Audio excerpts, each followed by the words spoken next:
In today's video, I'm going to teach you how to log in to Yahoo Mail.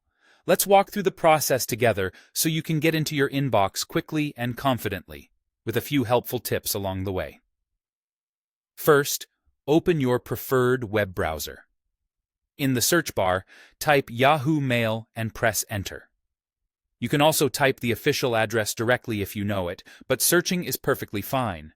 When the results load, look for the official Yahoo Mail result. It should clearly say Yahoo and reference Mail. If you see sponsored ads at the top, just make sure you're choosing the genuine Yahoo link to keep your account secure.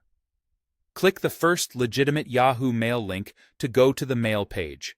Once the page loads, find the Sign In button, usually located at the top right. Click Sign In to open the login screen.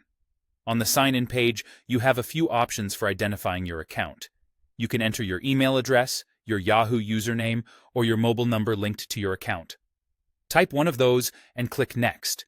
If you prefer, you can choose to sign in with Google, which lets you authenticate with your Google account that's already connected to Yahoo. And if you don't have an account yet, there's a Create an Account option right on that page. After you click Next, you'll typically be prompted for your password. Enter it carefully, making sure caps lock isn't on and that you're typing in the correct language or keyboard layout.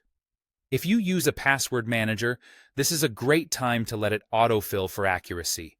If you have two-step verification enabled, be ready to confirm it. Make sure you have access to the device or method you set up for verification. You might receive a code by SMS, a push notification, or a code from an authentication app. Some users also use a physical security key. Choose the method shown on screen, retrieve the code or tap Approve, and complete the confirmation. These codes are time-sensitive, so act promptly and ensure notifications are enabled on your device if you use push approvals. Once your credentials and any verification are accepted, you'll land in your Yahoo Mail inbox. From here, you're ready to read new messages, compose emails, and manage folders like Inbox, Sent, and Drafts. If you plan to return often, consider bookmarking the page for quick access next time. That's it. You're ready to use Yahoo Mail. Follow these steps anytime you need to sign in, and you'll be back to your messages in no time.